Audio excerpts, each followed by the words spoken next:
കുഞ്ചകോപനാണ്. ഇതാ ചേട്ടനൊക്കെ ഭയങ്കരമായിട്ട് ഇഷ്ടപ്പെട്ടോ. ചേട്ടൻ നമ്മുടെ ആളല്ലേ. അപ്പം എൻ്റെ സൗന്ദര്യത്തിനും വണ്ണത്തിനും പൊക്കത്തിനുള്ള ഒരാളെ ഞാൻ എടുക്കാം. അതാരുമല്ല, ശ്രീനിവാസൻ. അളിയ ഫ്രണ്ടിൽ നിന്ന് കൈയടിച്ചേക്കണം കേട്ടോ. അത് തന്നെ. ഇപ്പോൾ ശ്രീനിവാസൻ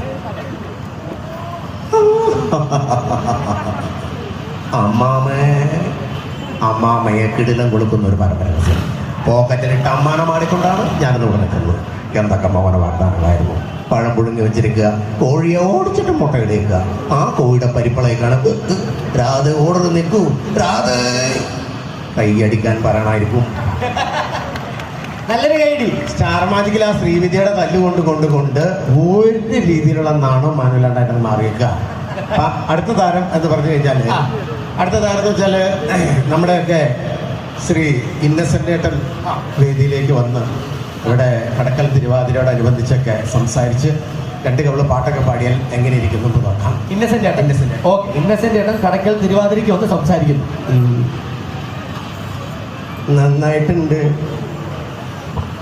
വളരെ വളരെ നന്നായിട്ടുണ്ട്. എന്റെ ഈശ്വര, എന്തോ ഒരു ഇടിവാള് ഭൂമിയിൽ വീണ് പാഴായി പോണു. അതിലൊരെണ്ണം ഇവന്റെ തലക്കട വെറുതെ തെന്നിച്ച് വിട്ടുകൂടെ? അതിന് കാശ് മുടക്കുന്നില്ലല്ലോ. ഏതായാലും ഈ കടക്കൽ തിരുവാതിരയോടനുബന്ധിച്ച് എനിക്കും ഇവിടെ വരാൻ കഴിഞ്ഞതില് വളരെ സന്തോഷം. എന്താണെന്നറിയില്ല, എൻ്റെ കൂടപ്പിറപ്പുകളെ ഓർക്കസ്ട്ര കണ്ടു കഴിഞ്ഞാൽ ഞാൻ അറിയാതെ പാടിപ്പോകും. അതുകൊണ്ട് ആ ഓർക്കസ്ട്രയിലൊന്ന് ചെറുതായിട്ടൊന്ന് തട്ടിക്കഴിഞ്ഞാൽ ഞാൻ ഒരു പാട്ടിടാം.